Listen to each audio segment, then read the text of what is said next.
हमारे नाक के नीचे से बलदेव को बचाए, वो भी अकेले। आज उसने ये सिद्ध कर दिया कि वो चतुर होने के साथ साथ पराक्रमी भी है। अब समय आ गया है कि शाक्य संघ की परंपरा के अनुसार उसे दीक्षा दी जाए। शुभ कार्य में विलंब कैसा? शुभ मुहूर्त निकाल के राज्याभिषेक करवा दीजिए। आदि, मैं आज ही कुलगुरु वाचस्पति से शुभ मुहूर्त निकालता हूँ। शुभ मुहूर्त तो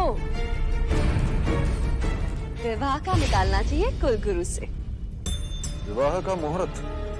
हाँ महाराज, पहले युवराज का विवाह करवाएं, उन्हें गृहस्थ जीवन का आनंद लेने दें, फिर राजनीति का पाठ पढ़ाएं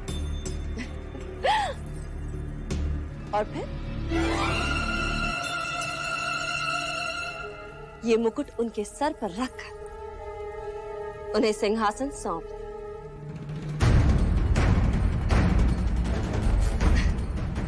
वैसे इस समय इस मुकुट का भार युवराज के लिए बहुत ज्यादा होगा ना? आप तो युवराज को अच्छी तरह से जानते हैं ना। जो भी करते हैं 100% करते हैं। अब राजनीति में रम गए तो समझो राजनीति में ही रम गए, तो संसार कहाँ याद रहेगा? और वैसे महाराज, एक बात का भय भी है कि कहीं राजनीति युवराज सिद्धार्थ को फिर से विरक्त ना बना।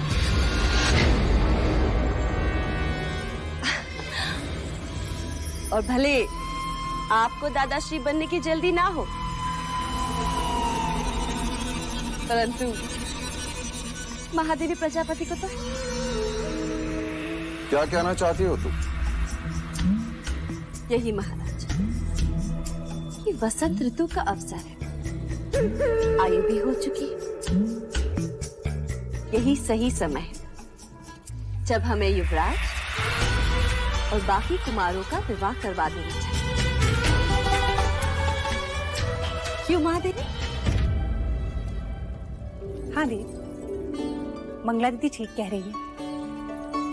कुछ दिनों पश्चात वसंत उत्सव है, क्यों ना हम इस उत्सव को युवा उत्सव में बदल दें, जहां समस्त शाक्य राजकुल के सभी राजकुमार और राजकुमारियां एक दूसरे से मिलें, एक दूसरे को पसंद करें और जीवन का एक क्रम पूर्ण हो, विवाह हो।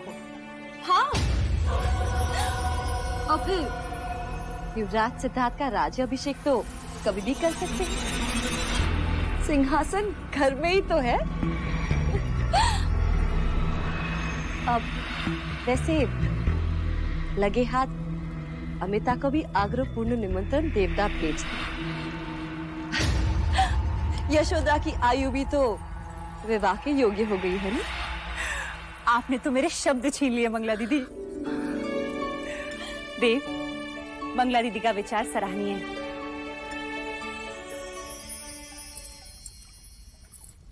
अभी तो केवल शब्द छीने हैं महादेवी प्रजापति, तुम्हारी सारी खुशियां ना छीनूं तो कहना।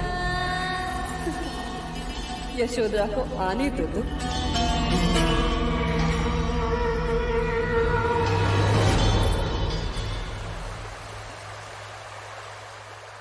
महादेवी, महादेवी, महादेवी, आज राज्यसभा में घोषणा हुई कि वसंत उत्सव में मिलने वाली शाक्य परिषद में युवराज सिद्धार्थ को संघ का सदस्य बनाया जाएगा।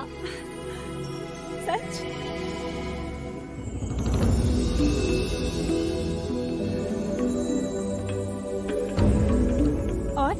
और क्या घोषणा हुई? और ये कि शाक्य राजकुमारों और राजकुमारियों का स्नेह सम्मेलन होगा और राजकुमारियों के लिए स्वयंवर आयोजित होगा।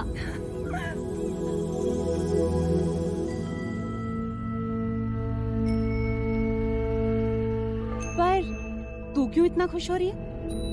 वो इसलिए क्योंकि जिस कामना हेतु आप ये दिए कर रही है ना, वो बहुत जल्द पूर्ण होने जा रही है।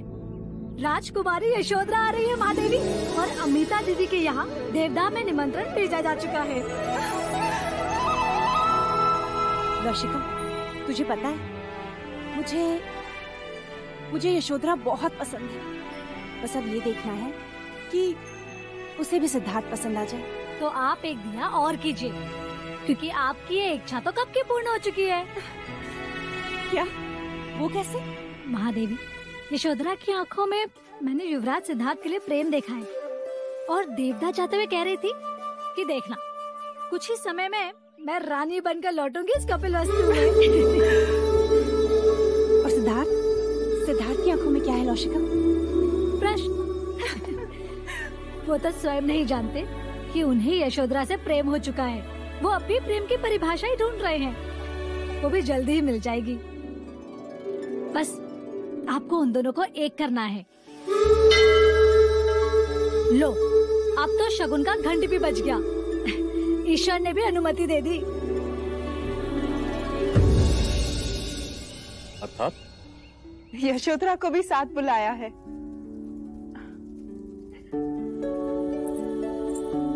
माँ, इतनी प्रसन्न होकर क्या पढ़ रही हो?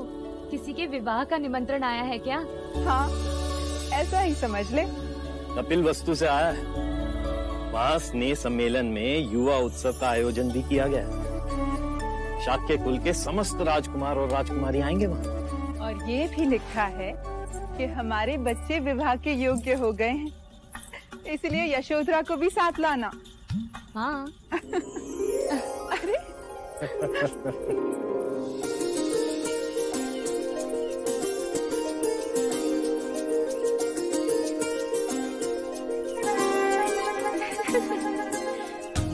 अच्छा, तो तुम अब कपिलवस्तु के राज परिवार की वधू बनोगी? ऐसे कैसे कह सकती हो तू? सुना नहीं, हमारे बच्चे अब विवाह योग्य हो गए हैं। हमारे बच्चे अर्थात कपिलवस्तु के किसी एक राजकुमार के साथ हमारी यशोधरा की विवाह की बात छेड़ेंगे। बोलो, इसमें हमें कौन सी आपत्ति हो सकती है?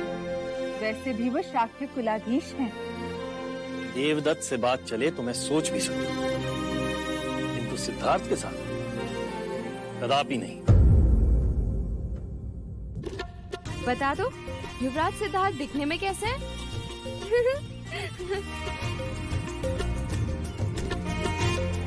शब्दों से परे है।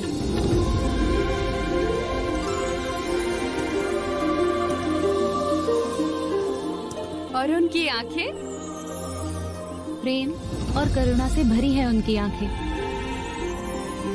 और उनकी मुस्कुराहट